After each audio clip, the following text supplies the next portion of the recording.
வணக்கம். என்னுடைய பேர் பூமாராணி. நான் ஹீலராக இருக்கேன். நான் கவுன்சிலிங் கொடுக்குறேன்.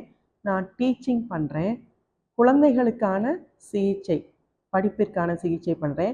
வியாபாரம் மேலும் சிறப்பாக நடப்பதற்கு சிகிச்சை பண்ணுறேன். ஒரு நபர் ஏதாவது நோயோடு இருந்தாங்கன்னா அந்த நோய் சரியாவதற்கு சிகிச்சை குணமளிக்கக்கூடிய சிகிச்சையாளராக இருக்கேன். சிகிச்சைனா என்ன, ஹீலிங்னா என்ன அப்படின்னா, ஒருத்தர் மற்றவங்கள தொட வேண்டியதில்லை, நான் மற்றவங்களை தொட வேண்டியதில்லை, மருந்து மாத்திரையும் சாப்பிட வேண்டியதில்லை. இது எல்லாமே எனர்ஜி பேஸ்டான ஹீலிங். எனர்ஜினா என்ன? சந்தோஷங்கிறது ஒரு எனர்ஜி, வருத்தம் அப்படிங்கிறது ஒரு எனர்ஜி, கோபம் அப்படிங்கிறது ஒரு எனர்ஜி, பண வளமை அப்படிங்கிறது எனர்ஜி. அப்போ இது முழுக்க முழுக்க தேவதைகளும் கடவுளும் நமக்கான செய்தி என்ன சொல்றாங்க அப்படிங்கிறதுக்கான முன்னுரை தான் இந்த விளக்கங்கள். இதை நான் சொல்கிற ஒவ்வொருத்தரும் நம்பிக்கையோட 3 அப்படின்னு டைப் பண்ணிவிட்டு இதை நீங்கள் ஃபாலோ பண்ணீங்க அப்படின்னா உங்களுக்கு நற்குணங்களும் மேம்படும், நல்ல விஷயங்கள் நீங்கள் நிறையா கற்றுப்பீங்க. நீங்கள் இதில் பார்த்தீங்கன்னா மற்ற வீடியோஸ் மாதிரி மிக சாதாரணமாக இருக்காது. இது பார்த்தீங்கன்னா முழுக்க முழுக்க எனர்ஜி பற்றின வீடியோ. மேலும் இதில் பல சுவாரஸ்யமான தகவல்கள் உங்களுக்காக காத்துட்ருக்குது. எனர்ஜினா என்ன அப்படிங்கிறது ஆழமான விளக்கங்கள் இருக்குது. நீங்கள் யாராவது என்னை காண்டாக்ட் பண்ணணும்னு நினச்சிங்கன்னா இந்த நம்பரில், இந்த கீழே இருக்க நம்பரில் என்னை காண்டாக்ட் பண்ணிக்கலாம். வாட்ஸ்அப் மூலமாக காண்டாக்ட் பண்ணிக்கலாம். மேலும் பல பேர் பல ஆதரவு தந்திருக்கீங்க ஏற்கனவே போட்ட வீடியோவுக்கு.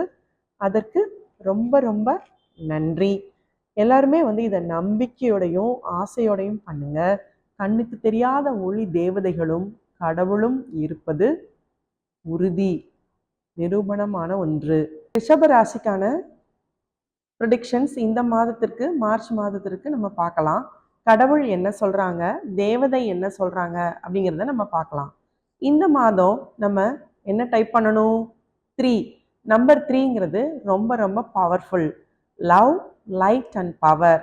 அன்பு, அறிவு, ஆற்றலை குறிக்குது. அப்போ ரிஷபராசி நேயர்கள் எல்லாருமே 3 அப்படின்னு டைப் பண்ணுங்க. நமக்கான செய்தி, உங்களுக்கான செய்தி என்ன அப்படிங்கிறத இப்போ நம்ம பார்க்கலாம். To think means you know how to achieve your goal. Go beyond mass beliefs. நீங்க உங்களுடைய இலக்கு நோக்கி அடைவதற்கு உங்களுக்கு நிறைய வாய்ப்புகள் இருக்கு. உங்களுக்கு வெற்றி நிச்சயம் அப்படின்னு சொல்றாங்க. அப்போ உங்களுடைய இலக்கு என்னவா இருக்கணும் அப்படின்னா, ஒவ்வொருத்தரும் ஒரு கோல் செட்டிங் பண்ணியிருப்பாங்க. இந்த மாதம் மேலும் ரொம்ப சிறப்பான மாதம் இல்லையா? எல்லாருமே பரீட்சைக்கு ரொம்ப அவசரமாக படிச்சுட்டே இருப்பாங்க. பிப்ரவரி, மார்ச் அப்படின்னாலே 10th 12th ஸ்டூடெண்ட்ஸ் நீங்கள் எல்லாருமே பரீட்சைக்கு படிச்சுட்டு இருப்பீங்க. அப்போ உங்களோட கோல் செட்டிங் இப்போவே நீங்கள் ஃபிக்ஸ் பண்ணியிருப்பீங்க நிறைய பேர்.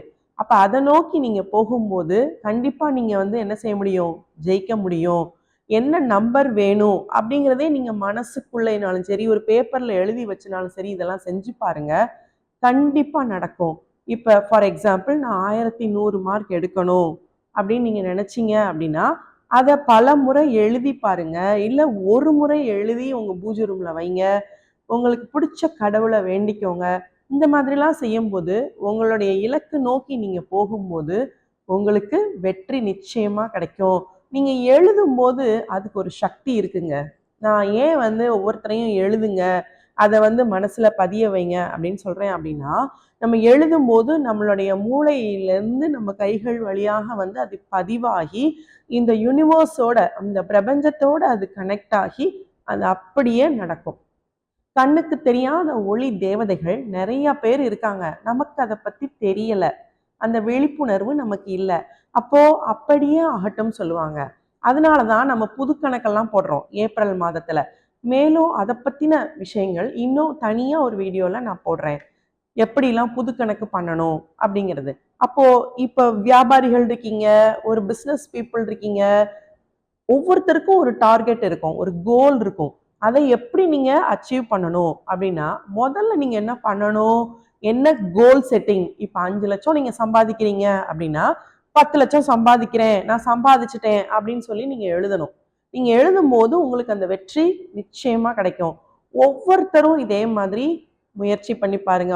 ஒவ்வொருத்தருடைய பிஸ்னஸ், ஒவ்வொருத்தருடைய டார்கெட் வெவ்வேறு இருக்கும் இல்லையா? அவரவர்க்கேற்ப மாறுபடும், சூழ்நிலைகளும் மாறுபடும், நம்மளுடைய டார்கெட்டும் மாறுபடும், ஒவ்வொருத்தருக்கான ரூபாவும் மாறுபடும். ஒருத்தருக்கு 1 கோடிங்கிறது ரொம்ப கம்மியான ரூபாயா இருக்கலாம், ஒருத்தருக்கு 1 லட்சங்கிறதே மிகப்பெரிய அமௌண்ட்டாக இருக்கலாம். அப்போ நம்ம என்ன பண்ணலாம்? எழுதலாம், அவரவருக்கு தகுந்தா போல் எழுதலாம். எழுதும்போது உங்களுக்கு தானாகவே வெற்றி சேரும். 70% வெற்றி உங்களுக்கு கிடைச்சிருச்சு, ஆல்ரெடி உங்களுக்கு கிடைச்சிருச்சு. அப்போ மீதி என்ன பண்ண போறீங்க?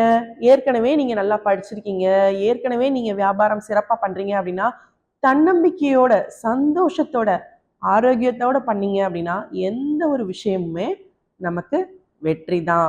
அப்போ ஒவ்வொரு நபருக்கும் இது வித்தியாசப்படும் இல்லையா? யாராவது ஹவுஸ் ஒய்ஃபா இருக்கலாம், இல்ல ஒரு ஸ்டூடெண்டா இருக்கலாம், வேலைக்கு போறவங்களா இருக்கலாம். அவங்களோட டார்கெட் என்னவா இருக்கணும்?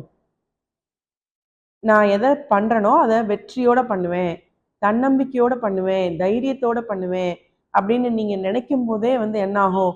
உங்களுக்கு பாதி வெற்றி உங்ககிட்ட சேர்ந்துருச்சு. நன்றி. எல்லாருமே 3 அப்படிங்கிற நம்பரை டைப் பண்ணுங்க. இதை இப்போ இந்த மாதம் எல்லாருக்குமே எக்ஸாம் நடந்துட்டு இருக்கு.